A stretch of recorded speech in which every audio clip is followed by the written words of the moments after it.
इससे आसान कोई पढ़ाई नहीं, यदि है तो किसी ने अभी तक बताई नहीं। आज हम एक बहुत ही महत्वपूर्ण टॉपिक के साथ आप लोगों के सामने मौजूद हैं और यह ऐसा टॉपिक है कि किसी भी कंपटीशन में इससे 4 से 5 सवाल जरूर पूछे जाते हैं। वर्ण के लिहाज से यह काफी कठिन टॉपिक माना जाता है क्योंकि इसको याद करना बड़ा ही कठिन होता है। लेकिन आज हम आपको ऐसे एक ट्रिक के माध्यम से एक बड़े ही सरल तरीके से इसको ऐसा बताएंगे कि आप इसको आजीवन भूलेंगे नहीं। तो आज का जो टॉपिक है वह है उच्चारण स्थान के आधार पर वर्णों का वर्गीकरण। मुख के जिस भाग से कोई भी वर्ण उच्चारित किए जाते हैं या बोले जाते हैं वही भाग उसका उच्चारण स्थान कहलाता है। इस उच्चारण स्थान के आधार पर वर्णों का वर्गीकरण 9 प्रकार का होता है। इस 9 प्रकार को याद करना ही सबसे कठिन होता है। हमने इसको इतने सीक्वेंसली यहां पर आपको दिखाया है कि आप बड़े आसानी से इसके विषय में ये जान जाएंगे और इसमें कौन से वर्ण आते हैं उनको भी हम आपको बहुत ही अच्छे तरीके से समझाने का प्रयास करते हैं। लेकिन इसकी ट्रिक को हमने इसमें जो शामिल किया है उसके पहले एक छोटा सा प्रकरण हम आपको बताते हैं। हमारे गांव में पड़ोस में ही एक कंता चाचा रहते थे। उनके एक भाई थे, वो बड़े थे और जो बड़े भाई थे उनको बाणी में ऐसे बोलते थे तो पता नहीं चलता था को हिंदी में बोल रहे हैं कि उर्दू में बोल रहे हैं कि संस्कृत में बोल रहे हैं। थोड़ा से टूटी फूटी हिंदी मिक्स जल्दी भाषा वाली बात बोलते थे। तो एक बार वृद्धावस्था की बात थी, जो कंता जी थे वो सोए हुए थे और उनको कुछ खाने के लिए देना था उनके बड़े भाई को। तो लेकर जाते हैं, फिर उस खाने को, कठोर चीज होती है, लेके वापस चले आते हैं। तो उनसे पूछा जाता है क्यों आप खाना दिए नहीं? तो उन्होंने वह बात कैसे बताई, वही ये ट्रिक है। इसको आप ध्यान रखिएगा, ये कभी वर्गों का वर्गीकरण भूलेगा नहीं। तो ये देखिए, कंता मूदं ओ कंता कंठो ना दंतो, ये उनका जवाब था। कंता मूदं कंता कंठो ना दंतो, इसका मतलब वो कह रहे हैं कंता सोए हुए हैं, यानी वो सोए हुए हैं। उनके कंठ यानी न उनकी आवाज है और न ही उनको ये जो खाने के लिए हम ले गए हैं उसके लिए उनके पास न दांत है। तो उसी सेंटेंस को कैसे उन्होंने बोला है वही से हमने एक ट्रिक बनाई है। कंता मूदं कंता कंठो ना दंतो। अब एक एक चीज को आप केवल ध्यान से इसको याद कर लीजिए। कंता मूदं कंता कंठो ना दंतो, बड़े आसानी से याद हो जाएगा। प्रश्न ध्यान रखेंगे, बड़े आसानी से याद हो जाएगा। पहले कंठ का मतलब होता है कंठ यानी गले से।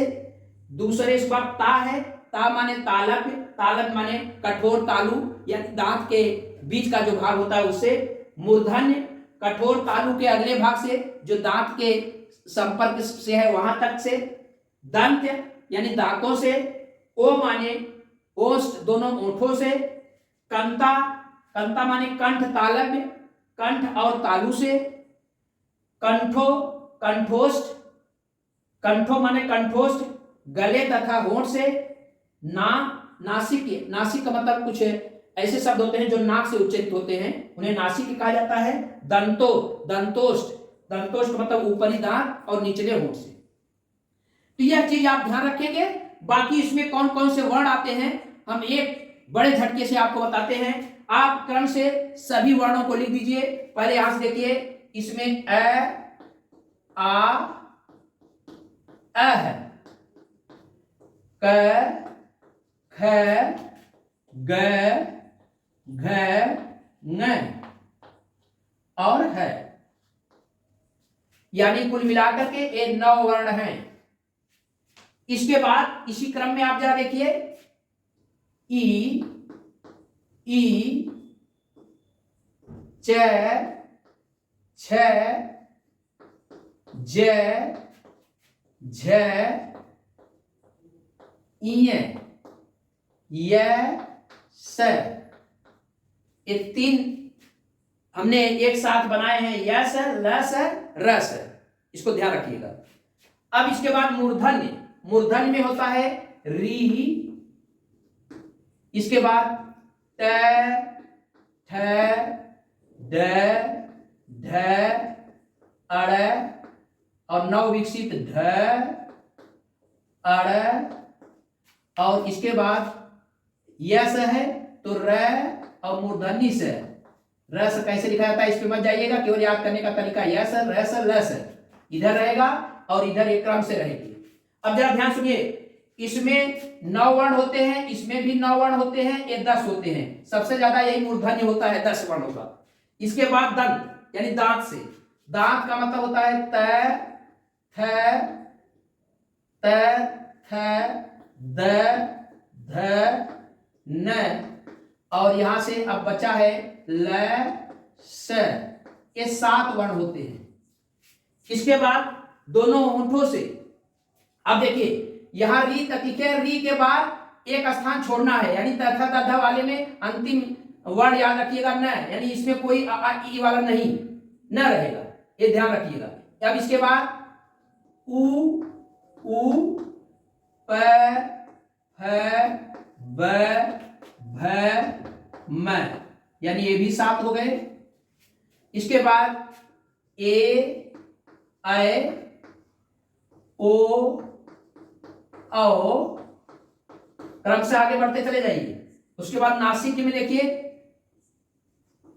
अंग, अंग यहां पे नहीं लिखा गया था, अंग। इसके बाद सभी वर्ग के अंतिम अक्षर ng इ अड़ न म। इसके बाद दंतोष्ठ, ऊपरी दांत व निचले होंठ से केवल एक ही वर्ण होता है वह। ये पूरे बड़े आसानी से आपको वर्ण कहां से बोले जाते हैं, इसको आप बड़े आसानी से इस टिप की सहायता से बहुत ही जल्दी समझ जाएंगे। अब फिर किसी विशेष टिप के साथ हम अगले वीडियो में हाजिर होंगे, तब तक के लिए धन्यवाद।